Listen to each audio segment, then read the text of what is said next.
What the heck he walked into. All right, I call this order. I call this what? I call to order this the second meeting of the Sci-Fi Geeks Club. Welcome, everybody. I'm your supreme leader, Dave Nelson. Joining us is Emperor Matt Stein. Also here is Chancellor Brad Ludwig and the club's Viceroy, Anessa Moyens. How you guys doing? Terrific. I feel to be Chancellor, I need to wear my pince You look like a worm. For the audience that isn't aware of what you're wearing, describe the things on your nose. It's the pince nez, which is a very old, stylish pair of lenses which have a frame that has no... It's not like standard glasses where you've got the pieces that go around the ears. These just, they pinch your nose. The pince nez, it's French. For nose pinch. And you guys call me old. So it's one step. It's the step No. between, Classy. It's a step between a monocle and a pair of glasses, sort of. Yeah.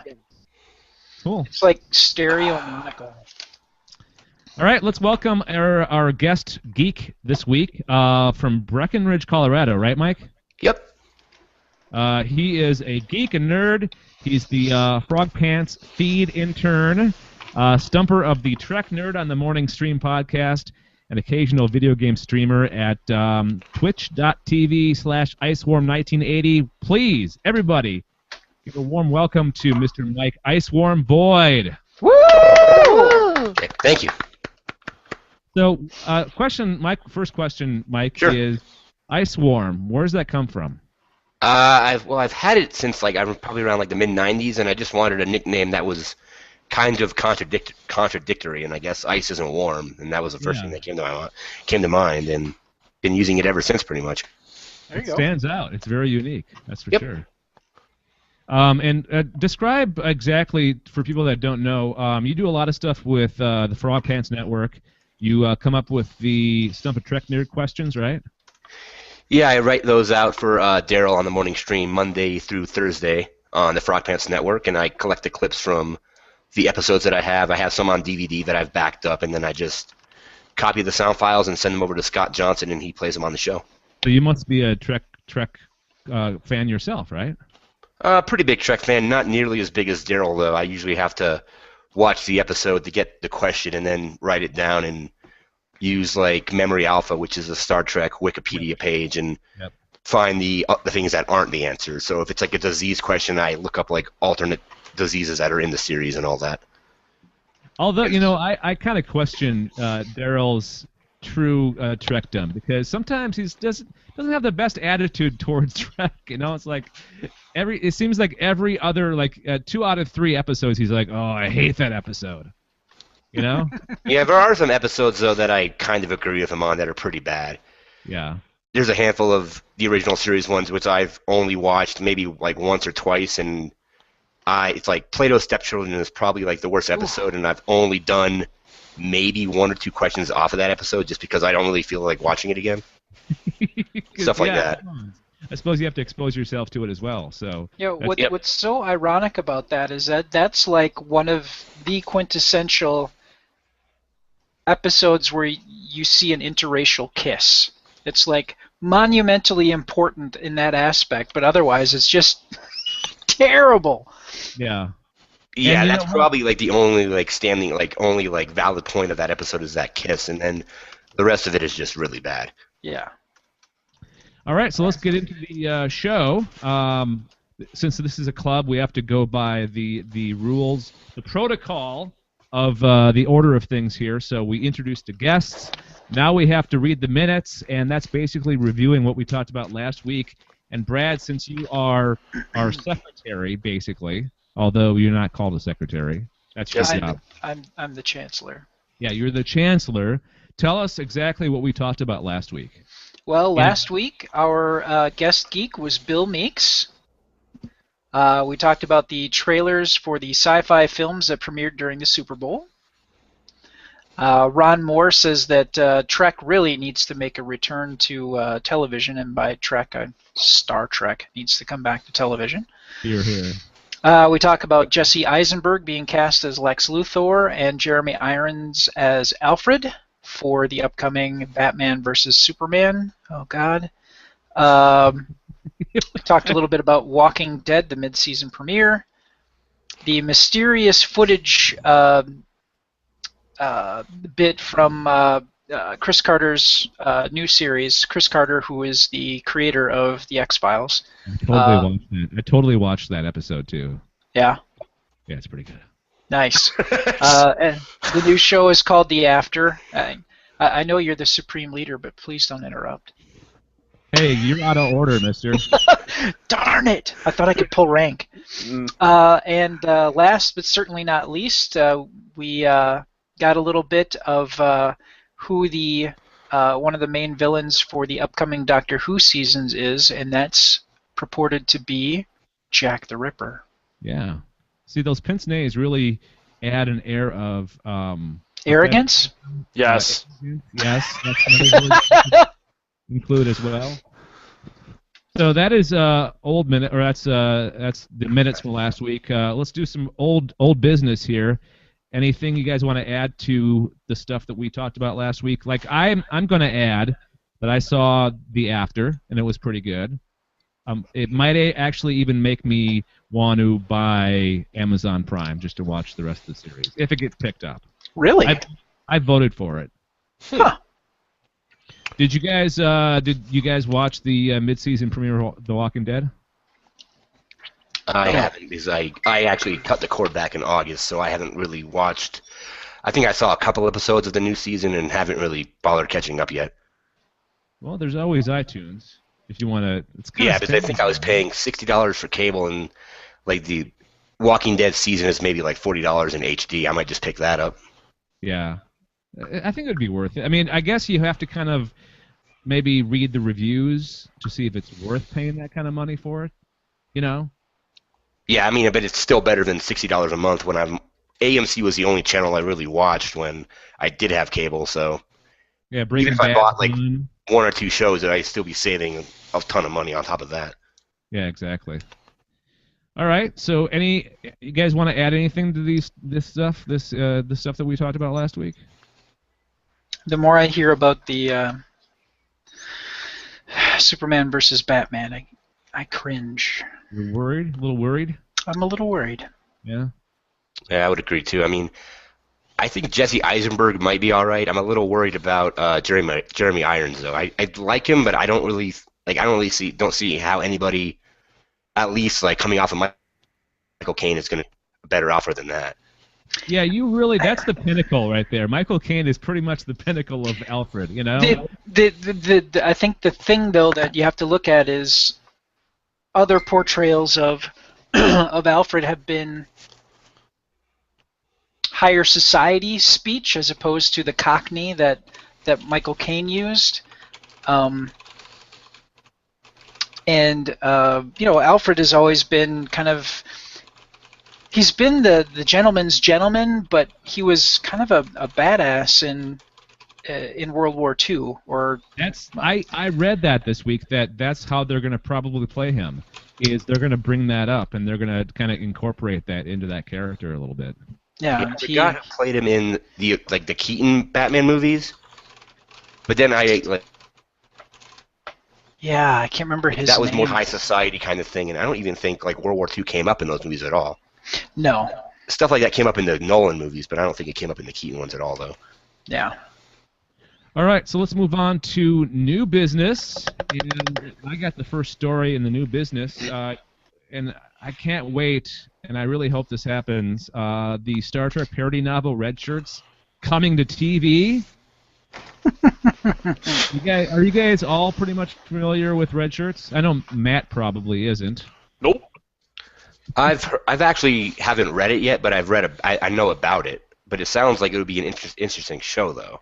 It's basically taking the premise of the Redshirts, which is from the original Star Trek series.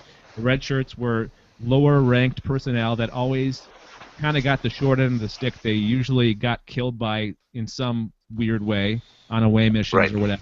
And it's basically taking that premise and placing it in a sort of Star Trek world, but not really. And the Redshirts become aware of their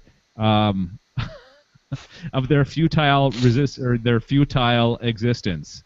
They're shorter than they're higher than average death rate.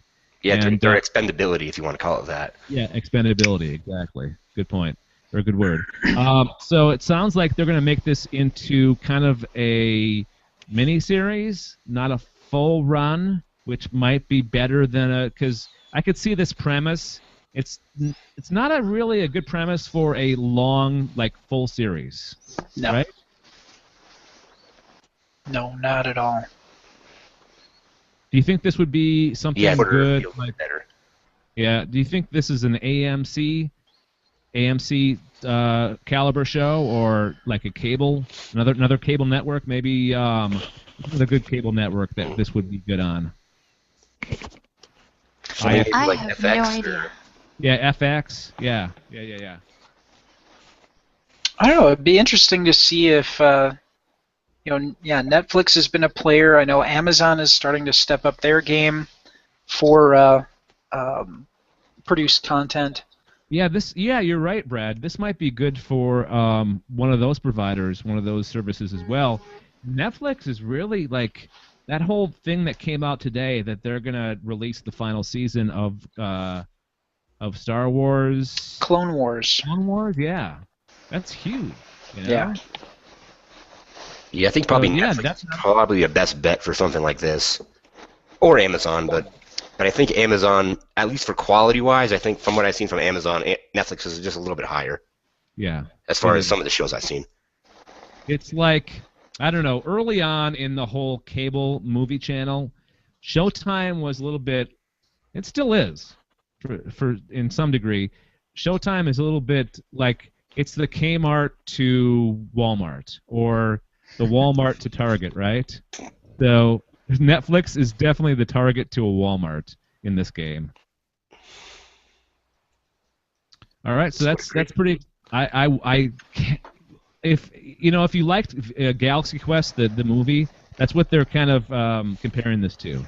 It's like watching a bunch of episodes of the Galaxy Quest TV show. I would totally watch it. God, that's Galaxy Quest is one of my favorite movies. And they take a lot of those Star Trek tropes and kind of run with them too. Yep. They do a good job at it. Matt, your thoughts? We have to. Okay, Mike. We have to point out that Matt is the least geekiest of all of us. He kind of brings the whole are you guys stupid or what kind of attitude. Well, I'm geeky about different things. I never got huge into sci-fi, period, until I started doing these podcasts, and you'd make me watch movies, sci-fi movies. I've seen Star Trek, I've seen Star Wars, but I've seen them all once. When you're talking about Star Wars or Star Trek episodes, just right over my head. But like Dave was saying, my interest in 90s pop culture is strange because of my love for the Teenage Mutant Ninja Turtles and Saved by the Bell and crap like that. I was there for all of that, so I. Yeah, I was young.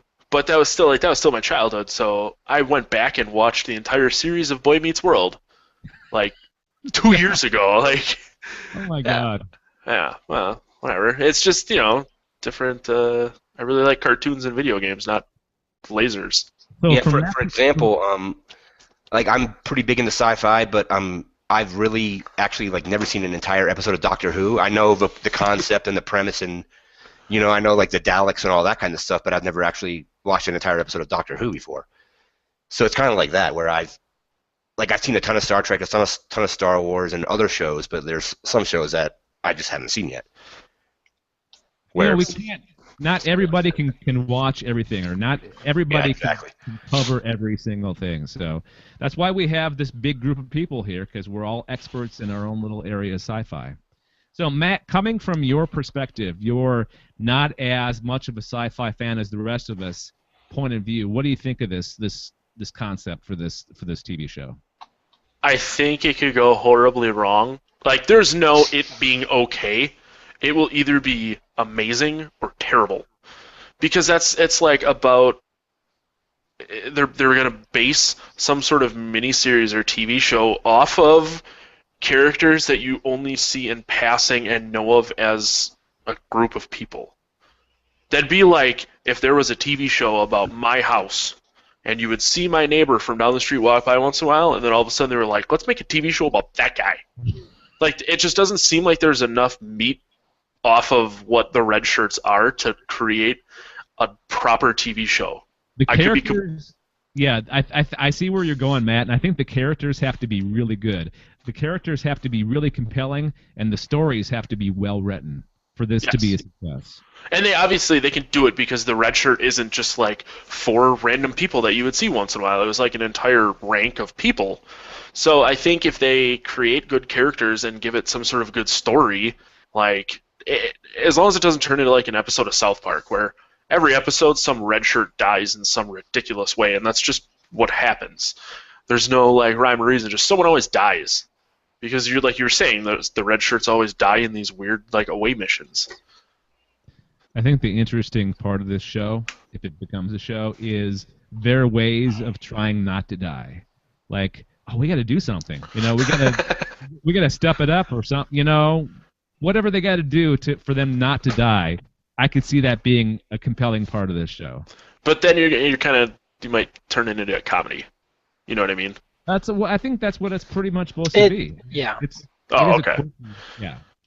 But I also think you kind of run into a problem when you're basing an entire show essentially on a trope from a show. Maybe, I mean, a lot of people know what Star Trek is, but they might not know the entire Red Shirt phenomenon or whatever you want to call it. So that might be a little bit tricky if they want to make it like put it on a network though. That's where maybe it being limited maybe like helps it because you just do maybe 2 seasons and you're done. It could be a new way to bring in different fans, like we had talked about last week with, like now if Star Trek comes back, they're aiming at a different demographic than when it was first released way back in, yesteryear. So maybe by having this Red Shirt, series that's a little more comedic and not as serious as Star Trek was, that's just their way of reaching their demographic now. Now, Anessa, did you read this book? No, it's on my list, but I never got around to reading it. Okay. Have anybody in this group read this book? Nope. Okay. No. I don't read books. It is on my Star Trek, but I haven't read it yet either. Yeah, it's on my list, but All right. Maybe this will make us go read it. Maybe this is our next book to read. I will eventually. I've got a lot of books to read at this point. I can say with the utmost certainty that I will not read this book. Okay, all right. At least you're being honest, You could totally fake and go, yeah, I might read it someday, and know in your heart of hearts you're not going to. I don't even read books about things that would be interesting to me, so I'm not going to read a book about Star Trek. Sorry, guys. I may have just upset some people. I may have upset some people somewhere in the world. That's all right. Some big book geeks going, you're the problem with society. like my fiance, who's probably watching this. She's a huge nerd. Sorry, Dave's fiance. Stephanie. I'm sorry. I wasn't sure of her name. And Matt didn't want to look like an ass and say Colleen or something. So Dave's fiance is. Yeah, then Stephanie would be like, "Who's Colleen?" Yeah. That's like my biggest fear is calling somebody by the wrong name. So I understand, Matt. Yep. All right, let's move on to the second story, and let's stay with Matt because it's yours. Yes. Warner Brothers is making an animated movie series out of the Batman Arkham video game series. I got kind of excited about this.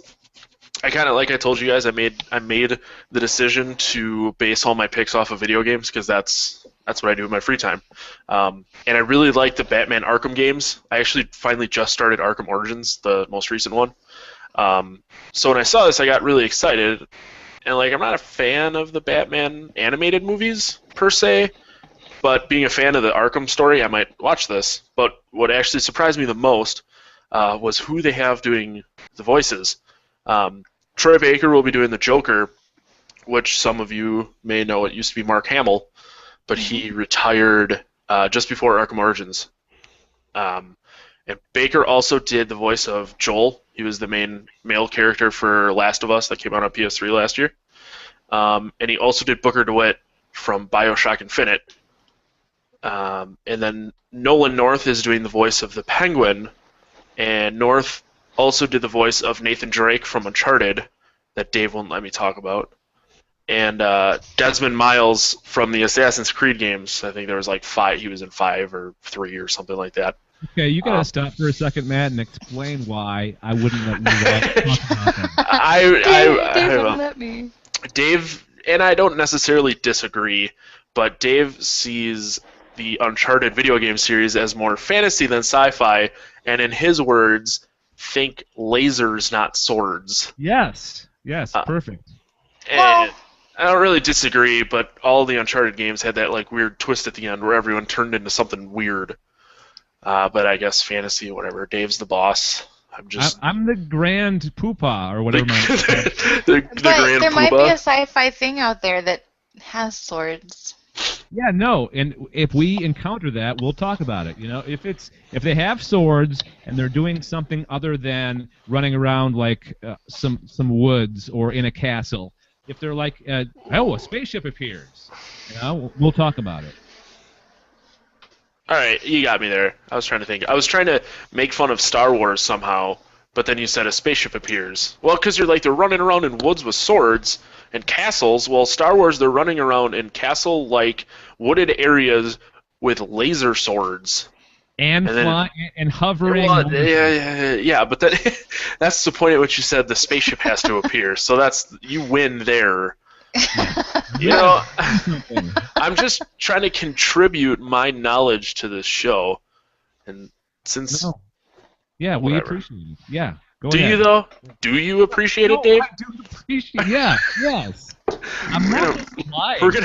We're gonna fight right now. The night before Valentine's Day, you and I are gonna have a lovers' quarrel on air. All right, perfect. Okay, we can stop right now because I don't want to fight you. I love you. All right. Aww. Anyways, that really ends my story. There wasn't a whole lot of anything about actual story. It was just who was going to be voicing it, and that Warner Brothers is going to make it happen. Well, Batman has a long storied tradition of animated movies and TV shows. There's been animated Batman for as long as I can remember. There's been Batman everything. I mean, live action Batman, animated Batman video games. I mean, I remember playing Batman video games on Sega Genesis.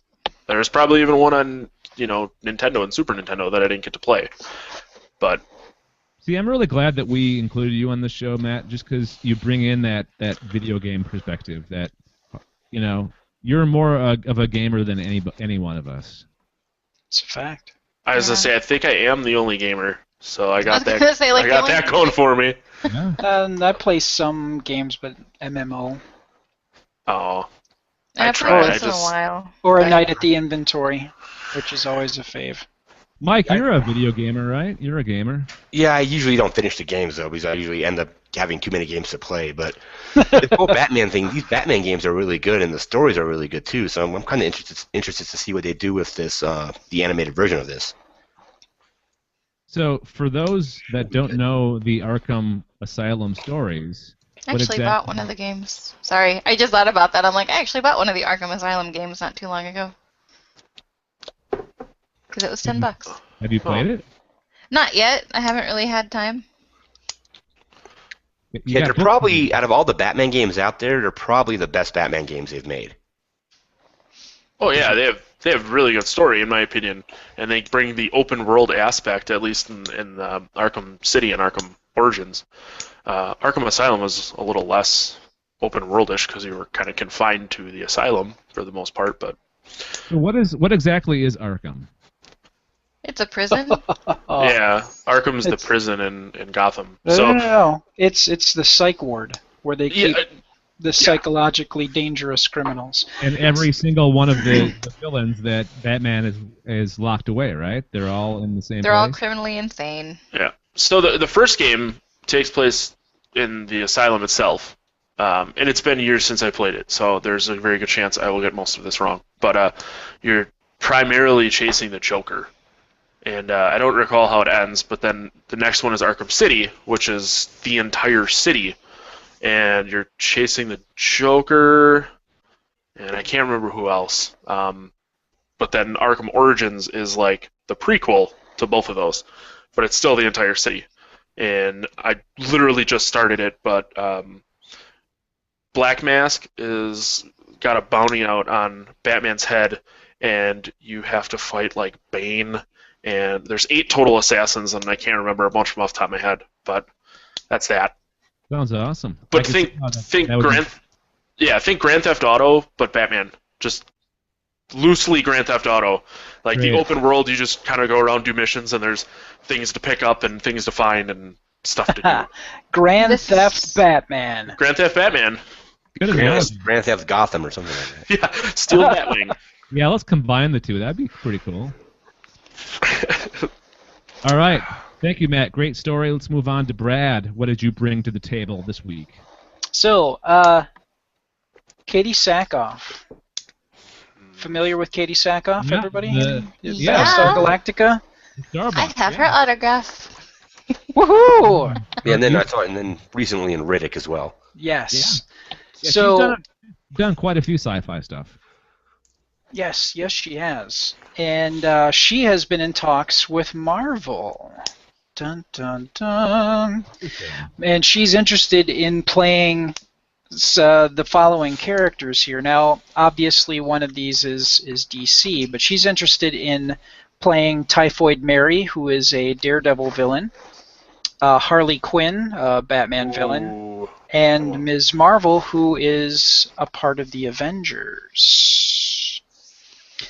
So, what she is looking to do here is trying to lock down a role with Marvel, especially with their booming universe that they put together. And there's been some stuff. She says that there's been some stuff going on, and there's been a lot of checking of availability, and I don't quite know exactly. There's been a lot of questions about the first quarter of next year. So, which is this year. Yeah. Oh, I was gonna say, man, they kind of set this stuff up like really far in advance, and it makes me sad. No, that interview was like a couple months or so ago. Hey, no one cares, Brad. It's new to me. That's all that matters. So, anyways, she was kind of coy when she was doing this interview with Screen Rant, and she was not forthcoming with who she spoke to, when they met, if she actually spoke to Marvel execs, and she just said, well, I'm not very good at remembering stuff like that. But if we look at the timeline, and if she's going to do something in 2014, early 2015, she would have to be in the Avengers, really, more than anything else. Does the Avengers sequel come out this year? Well, that would be 2015 is when that would be coming out. Yeah, they actually just started filming it. Yeah. Yep. Oh, they're doing pre-production right now. I know Paul Bettany has been doing some makeup tests because he's playing Vision, and he has been the voice of Jarvis all this time for Iron Man. What are some of the other characters that they're going to introduce in this Avengers film? Aren't they going to introduce a couple of new Avengers? Well, Quicksilver and Scarlet Witch. This is going to be the interesting thing. Now, you've got the Marvel Universe stuff where we've, the Iron Man films, Captain America, so on and so forth. When Fox got the rights for X-Men, they basically picked up anything mutant, right? So you got Wolverine, you've got the X-Men. The interesting thing about Quicksilver and Scarlet Witch is they are mutants, but they were Avengers as well. So they kind of exist at a point where they can appear in the Marvel Universe films, so like in the Avengers, but they can also appear in like an X-Men movie or something like that, a Fox property. So there's going to be, I think, with Days of Future Past coming out here, they're going to be making an appearance in that, and entirely different actors portraying those two characters. So weird. Yeah, it's going to be interesting to see how people react. You know, people that aren't maybe savvy to what's going on with those two characters just as movie properties, and that they're being portrayed by entirely different actors. So what character would you like to see Katee Sackhoff play, Brad? God, Ms. Marvel, I think she'd do a great job with. You know, being Carol Danvers is kind of a rough and tumble, sort of a badass, which, you know, she has done as Starbuck in Battlestar Galactica. Obviously, she's got the blonde hair for the Carol Danvers version of Ms. Marvel. I think she could bring a lot to that particular character. Typhoid Mary is completely insane. And in fact, it was John Romita Jr. who said that when he created the character, when he drew the character the first time, he based it on his wife, like sort of a look that she has when she is just like getting out of bed and she's really grumpy and ornery. I bet you she was really appreciative of that. Yeah, I'm sure. She's either got a heck of a sense of humor or he got punched in the nads. One of the two. So, yeah. No, I think that would be it would be cool to have her be in the Avengers as Ms. Marvel. I really could see that. What's Ms. Marvel's origin story? In a nutshell, briefly. Carol Danvers ended up getting, if I recall correctly, she ended up getting hit with a portion of the power of Captain Marvel. Now you've got a whole copyright thing between DC, because DC has a Captain Marvel. They originally had it. Actually, Fawcett Comics originally had it. DC Comics bought Fawcett Comics and obtained the character. But because at the point where DC bought the character, they held on to the character and they did nothing with it. They kept him locked in the vaults and didn't do anything with it. So when Marvel Comics came out, they decided to make their own Captain Marvel because, you know, Marvel's the name of their company. And when they did that, DC jumped in and said, "Aha! We have a character named Captain Marvel, and he completely predates you."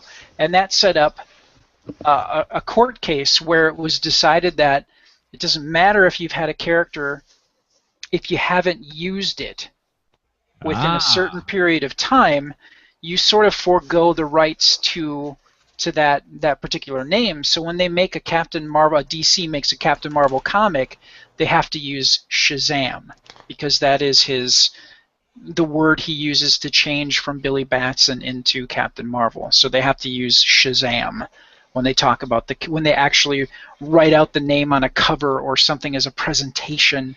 You know, they can say Captain Marvel within the comic in the context of having a conversation, but for marketing purposes, like the title graphic on the cover of the comic book, they have to use Shazam. So what does she do? What does Ms. Marvel do? Anyway, she got hit with a portion of his power. She has flight. She has enhanced strength and enhanced invulnerability. Well, not enhanced, but she has minor invulnerability. Mm-hmm. Yeah, those are really her key powers. Okay. All right. Interesting. I'm so excited about the possibilities in the Marvel Universe coming up in the next few years. Boy, I just really hit everybody with a lot of comic book stuff. No. Sorry about that. That was really interesting, though. Like, I had no idea. You bring comic books to the table. Matt brings video games to the table. Anessa brings science to the table. Science! That's the perfect segue. That's the perfect segue. Let's move on from Brad to Anessa, and let's talk about that science for a second. All right. Well, I guess I picked this story because it's a question more than it's like an opinion piece. And when you watch or when you read science fiction... Hey, Matt. What's up? Can you stop typing real quick? You can hear it. Sorry, I have the loudest keyboard in the world. I mean, type, but you can mute your mic, too. Yeah, yes, Dad. Aww. Okay. Aww. I hate it when Mom and Dad fight. Disrupting class over here. At least you're not throwing, like, paper airplanes at me. I'm good. Yeah. I'm going to find a way to throw a paper airplane at you now. All right. So, Vanessa, continue. Okay, so like when you're watching sci-fi or when you're reading sci-fi or however you consume your science fiction, like how much science do you feel it should have when you're reading it? So if you're watching something about like aliens invading or perhaps some sort of viral outbreak, like how much of a scientific explanation do you want in your science fiction? Do you want like a little bit or like not at all, or you just want it dripping with science all over the place? Yeah, some books or some stories are more science heavy than others. They are. But I mean, like, what do you guys prefer when you consume your science fiction? Pretty pictures. Pretty pictures. Right, Matt, pretty pictures. Mike, what do you like in your science fiction? It depends. Like probably like Star Trek is probably like my best example where it's based on science, but it's kind of like really far down the line. So like they explain it a little bit, and when they over-explain it, it gets a little confusing. So probably somewhere in the middle. And sometimes with Star Trek too, they make things up. It's based on science, but they'll stretch it to suit their need. Yeah, you well, know? they'll stretch it basically like they write themselves into a corner, and then they're like, "How are we going to fix this?" And then it's Reverse this techno-babble thing that they get into. Yeah. Where it just gets confusing, and it's kind of pointless, actually. So, Brad, how do you feel about science in your science fiction? You know, that somebody said something like the best lies are wedged between two truths.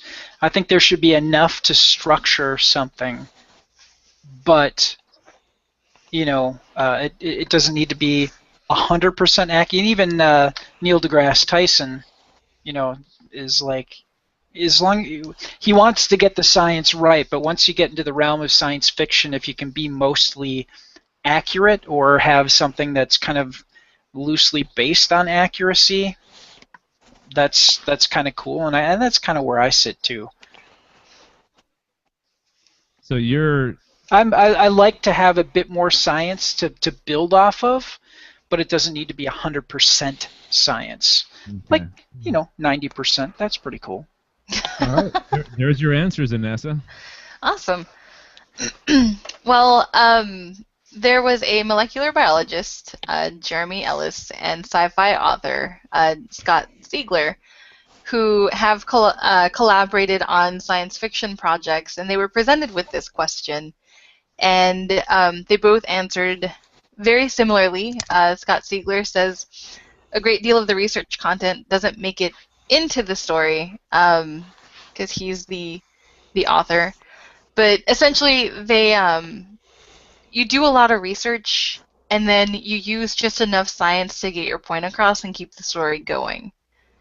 And that's how I am with like science fiction. I want just enough of a base to where, you know, it kind of makes sense and it just keeps on going, but I don't want my science fiction like just pages of explanations of how things work, because then after like the first paragraph I just start to zone out unless it's something that I'm really interested in. But then if they're talking about like quantum physics and what string theory and whatnot, I'm just like, okay, yeah, whatever.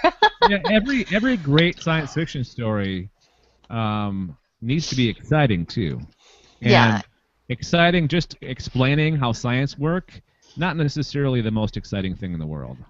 Right, and it can be, yeah, it can be very dry and very boring. And so they both essentially agree that you need just enough science in the story to set things up and explain certain things just enough to where people understand what's going on. But the other thing, too, is if you start to include too much science, then you may end up with even more geeks out there, like, criticizing the science that is included. Like, oh, well, that's not quite right, blah, blah, blah, blah. So when you have, like, a touch of science, then you have more room to flow freely and do your own interpretation. Question on branching off from that. Is red matter a thing, or did Star Trek just totally make that up? Totally made that up. I'm guessing they made it up because all I really ever hear about is dark matter. Okay. Yeah, that's the only thing I've heard of too. Like I've only really from other physicists and TAs and whatnot, like teaching assistants that are majoring in physics. No one's ever mentioned word boo about red matter. It's always been dark matter. It seemed like that was a thing just to move the plot along. Like, let's it does all these other things that will cause all this other stuff to happen and make an exciting story. Yeah, the Pretty whole much. Red Matter thing was just to get Leonard Nimoy into the movie, pretty much. Yeah. Because, Yeah. I mean, I didn't mind him being there, but I mean that was kind of just like a plot device they threw in so he would be in the new alternate universe they were building. Mm-hmm. Right. So yeah, and basically what they said was the person who wrote this said, so how much science should science fiction have? And they basically say that the answer is found within a modified iceberg theory, which was made popular by Ernest Hemingway. And it basically advocates a minimalist style, leaving much of the story to be inferred beneath the surface, with only the most necessary details being explicitly told. So too can the science in science fiction be used, with the research occasionally being directly explained in the text, but the bulk of it acting as an underpinning for the plot, characters, and settings. So I really agree with the iceberg theory. Yeah, because I mean, you don't have to explain a whole lot with that. Just, okay, there's spaceships and they go to other galaxies. Right. Using a fold space. That's pretty much all you got to explain. That's pretty much, like, that's all you have to explain. And since we mentioned Leonard Nimoy, I have to talk about this painting. Oh Or at least boy. I have to tell you guys about it. Here is a picture, or a painting, of Leonard Nimoy on a winged unicorn. And Flying above a rainbow. And this will be the cover art of the podcast. So audio listeners, you will see this in your feed as our image of the week. Do you think he's going to be giving it a nerve pinch, like in Star Trek 5?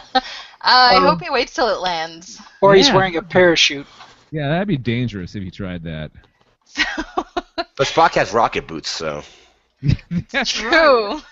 that was also in Star Trek 5. Yeah, the worst Star Trek movie ever made. But Yeah, no, it was terrible. It was terrible. But yeah, this painting was done by Tim O'Brien, and I believe he's the guy who did the cover art for The Hunger Games, I think. So, Wow. but I came across this morning, and I was like, I wonder if Dave will let me get away with using this in the show. And I said, no, not as a main story. But he let me mention it, and people should totally Google Spock on a unicorn and see it in all its glory, or watch the video on YouTube, You guys or make check out the link in the show notes. You guys make me out like some kind of taskmaster. Like I'm like whipping you guys into whatever. Well, what people don't know is when this is over, you make us recite "The leader is good, the leader is great." Yes. I surrender my will as of this date. Funny thing that made me think of this: there's an episode of The Simpsons where they all join a cult on accident, and they can't brainwash Homer. I've seen that episode. Well, Yeah, that's what it's from. He's We eating. surrender our will as of this Yep. date. So he's eating, and they're like up behind him, and they're trying to get him to That's where the leader is good, the leader is great came from, by the way. But they're behind him, and they're going da na na na na na na na na na na na na na leader, and over there's Batman, and all of a sudden he stands up and he goes leader. Leader! That's how they get him, is with the Batman The theme Batman song. theme song. Just changing it up to leader. Yep. Yep. Love that All episode. right. Let's wrap things up here with Mike's story. Mike, this sounds interesting. What do you got for us? All right, so it looks like Amazon somehow picked up the rights to the movie a series. I guess they're doing a series instead of a movie, but of Barbarella, the 60. I think it's from the 60s. 60s cheesy sci-fi film. And I'm not really sure what they're gonna do with it, or even I just kind of want to know like why they would pick it up, because it's not something that people are like constantly talking about. I mean, I've seen it. It's kind of like it's a funny sci-fi movie, but it's kind of strange that they would try to make a series out of it. And the thing that kind of has me a little bit worried is the first movie is so campy and so cheesy. It's kind of like on the level of like kind of like the 60s Batman kind of campiness. Mm-hmm. That if they try to play it like do it like a serious series, it's probably just gonna fall flat if they do that. Yeah, they either have to go totally like with the tone of the original movie, or bring in some other angle to it. You know, I agree. If you go too serious, that it could totally backfire on you. Right, and I believe the first one was, I don't know when to be serious. I kind of doubt it, but it's like a sci-fi classic. That's like, it's the sci-fi film you think about when it's like the 11 p.m. like sci-fi movie of the week kind of thing. That's the kind of show that comes on, and it looks like they'll do a series on Amazon Prime, and if it's good, I might watch it, but I'm not really don't have a whole lot of hope for it. The last thing I watched on Amazon that was an original series was that Zombieland thing, and I thought that was pretty bad. One of these days they'll hit on something. Something of one of their series will, and it might be this Chris Carter show if it wins the contest, because all these shows are up for vote, and the ones that get the most votes actually gets a full run. So maybe they'll do it with this Barbarella series too. Maybe they'll make a pilot and see how people think, or see what people think about it. We'll see if Jane Fonda gets to make a guest appearance. She's Maybe playing Barbarella's mother or something like that. yeah. I don't want to give him any ideas. That would be a bad idea. But do a whole Richard Hatch thing. He played Apollo in the original Battlestar Galactica, and he came back as Tom Zarek. Yeah, Tom Zarek. Yeah. I think you do that. Yeah. And then also, speaking of like changing the tone of something, I saw RoboCop last night, and it was just terrible. Really? I really wanted to see that. I've heard mixed reviews. It was. IO9 gave it a great review. Yeah, the thing was, the first one, it's like there was like none of the satire of the original, and it looked like there was the fun of the original either. Like the only thing that came close to the satire part was maybe Samuel L. Jackson's character. He plays kind of like a Bill O'Reilly kind of character, and you just see him on TV, but they didn't have like the world building they did in the first one, where you would see different TV shows going on and newscasters talking and all that kind of stuff.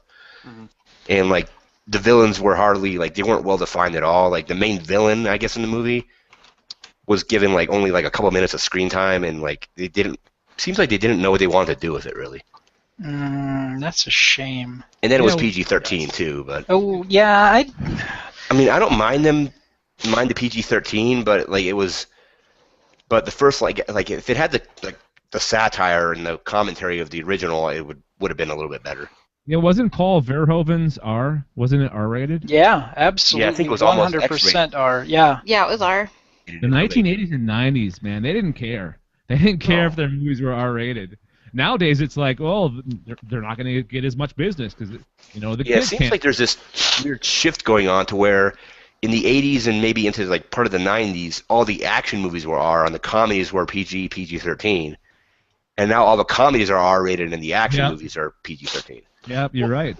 To support that is now to make a comedy funny and edgy, they have to really go above and beyond and do some twisted crap. Whereas, you can now make an action movie that literally has no blood, but everything blows up by not blowing a single thing up because it's just all computer animated, and I think that's how they can get away with it. But Well, look at Man of Steel. Man of Steel, they basically destroyed Gotham City. Metropolis. I mean, Metropolis, sorry. As the comic nerd comes in. No. I was thinking about that. I'm like, wait, is that? Well, actually, it's uh-oh. Be nice to You Dave. need to get you some plastic frames, Dave, with like some tape. So when you do that, freaking... Classic No. Dave. no classic. Oh, that's so classic, Dave. that was Dave when he was like 15. He's grown out of it now. Was that his YouTube videos? That darn Dave. Oh, Oh yeah, that darn Dave. Let's not bring that up. I've Fuzzy actually bunnies? never watched one. I have never watched one You've never watched an episode of That Darn Dave? until tomorrow. You're not missing anything. I'm adding all of these to my YouTube watch later because who wants to work at work? I'm just gonna watch Dave. Yeah, IceWarm, don't listen to him. You don't want to watch the video series That Darn Dave. They're terrible. Fuzzy bunnies, or what was it? No, Chubby Bunnies. Chubby bunnies. Yeah. With Oh, look at the mouthful of mustache on marshmallows. you. All right, let's move on. Is that all you got there, Mike? Are we good? All right. Yeah, that was Thank you. Thank you very much. Sure. Before we wrap things up, I wanted to touch on some trailers, and I want to kind of make this a regular feature on the Sci-Fi Geeks Club. Trailers that came out in the last week since we last met, and there was a couple this week. There was the Scarlett Johansson alien seductive killing alien under the skin. Have you guys seen that one? Yes. Nope. Yep, I watched it right Oh, you just watched it? before. It looks interesting, to say like. And the weird thing about the trailer was, right in the beginning, I'm like, this feels very like Kubrickian, if that's the word. And then one of the lines in the trailer is actually like, says it's like the successor to Stanley Kubrick. So I don't know. Like, it was just kind of weird that I noticed that, and then it was in the trailer. Yeah, no, I picked up on that too. It was very like experimental film feel to it, sort of. You know, like, and it's not your traditional alien movie either. It's what is that? Okay, guys, we've talked about this on our shows before. That time travel movie about that guy that walks into the woods. Anessa, you know what movie I'm talking about? On the cover of the movie, he's got a bandage on his face. It's Spanish. Oh. It's from Spain. It's time crimes. Time crimes. Cronos crímenes. Yeah, this has What? that movie. If you know what movie I'm talking about, this movie, this Scarlett Johansson movie has that feel to it, kind of. Oh, cool. Yeah, if you guys haven't watched Time Crimes, I recommend it. If you don't Yeah. mind subtitles. Right? Yeah, it's pretty nice. It was a little frustrating though, but I recommend it. Yeah, I just Mike? don't think that my theater here is going to get that movie at all. They tend to keep like it's only 8 screens, and they usually keep stuff way longer than they had to. They had We're the Millers here for about 2 months for some reason. I don't know why, but Sounds like Denton. Somebody must have really liked We're the Millers. yeah, this movie looks very interesting. I'll probably, if I have a chance to see it, I'll probably. Well, the great thing about movies, definitely especially like the more independent, smaller budget films, is a lot of times they appear online before they're actually released in theaters. You guys still hear me? See me? Yeah. Yep. Okay. All right. My camera went off for some reason. Anyways, a lot of these independent films, they release for a couple weeks or a couple of days before it actually hits theaters, and then it comes back to pay-per-view a lot faster. So let's hope that's the case with this movie. On the other hand, we've got Transcendence, starring Johnny Depp. This is a huge Hollywood blockbuster. Have you seen the trailer for this? I haven't have seen the not. new one yet. Yeah, I watched it just before coming on. I have never heard of this before. Well, Matt, the basic premise of this movie is they're working on this really super sophisticated computer system, and there's a word that I can't think of. Not virtual reality. Oh crap. Anyways, so Like artificial, is it like AI? Is what you're thinking? yeah, or- AI. Yeah, Oh, okay. AI. Yeah, AI. And the leader of this group that's working on this artificial intelligence gets shot with a bullet that's poisoned, so he's slowly dying. And they figure out a way of basically jacking him into the computer system. His body dies, but his soul remains inside this computer system. And in this computer system, they hook it up to the internet, and it starts like growing and like getting totally out of control. And it looks pretty awesome. A lot of violence in that trailer too. Very violent trailer. It kind of looked like it had a Lawnmower Man vibe to it, kind of. Hopefully not as bad, but it was Yeah. like it was kind of similar to that. See, I liked the concept of Lawnmower Man, but not the movie itself. the implementation of it you didn't like? Yeah. The execution. Yeah. So, I mean, when I first saw that movie, that was like when I first started getting into computers and stuff. So that whole concept was like awesome to me, where it's like you can plug into this computer and do all this crazy stuff. And then I watched the movie, and then I got into computers, and I'm like, what a piece of crap that was. The one thing that is interesting to me about this movie is it's directed by the guy who does a lot of Christopher Nolan cinematography. I mean, Oh, okay. this is his first role, but I think like that might play really well to his advantage, like having worked with Christopher Nolan. Yeah, no, and the trailer definitely looks like a Christopher Nolan type movie. Just the effects are amazing. So yeah, that's going to be in theaters soon, I think, this spring, I believe. Yeah, it's pretty soon. And speaking of soon, in the next week or so, I read this week that there's going to be a Guardians of the Galaxy trailer being released. Oh, cool. Yes. So that's something to have on your radar for this week. And if it comes out this week, we'll talk about it next week on the Sci-Fi Geeks Club podcast. Heck yeah. So that's going to do it pretty much. You guys got anything you want to add before we get out of here? Anything? Narp. Nope. Not really. No, is Mike gonna get a chance to talk about everything he's about, what he's working on? Yeah. That's a good point. I yield the floor to Mike. Yes. Thank you. Yeah. Mike, thank you for joining us. Tell us what you have going on. Kind of give us another review of what you do. All right, well, again, thanks for having me on. It's been a blast talking with all of you. Basically, you can just follow me. I'm on Twitter at IceWarm, ICEWARM. I basically just I write the questions for Daryl on the morning stream, and I do a little bit of extra work for Scott behind the scenes, kind of just like capturing clips and that kind of thing. That's pretty much it, really. Are you classified as one of the Frog Pants interns? Yeah, I believe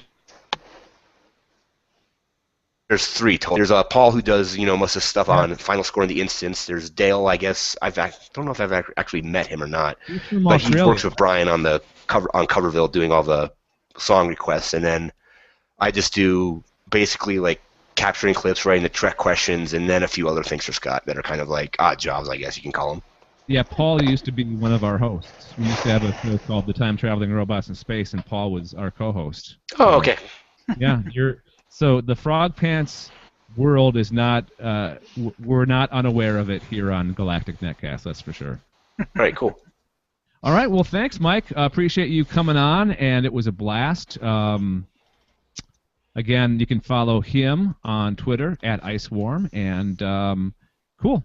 That's going to do it for this episode. Oh, before we get out of here, don't forget you can subscribe to us. We're not on iTunes yet, stupid iTunes, but you can still go to galacticnetcast.com/subscribe. You can get the email subscription, or you can listen to us on Stitcher as well. Stitcher was like right on the ball, man. Didn't take them very long to get us on Stitcher, so thanks to Stitcher for having us on there as well.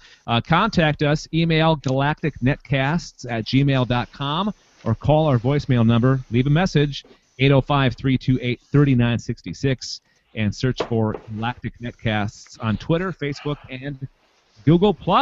And that's going to do it. Until next time, I call this meeting adjourned. Woohoo! Bye, Dad.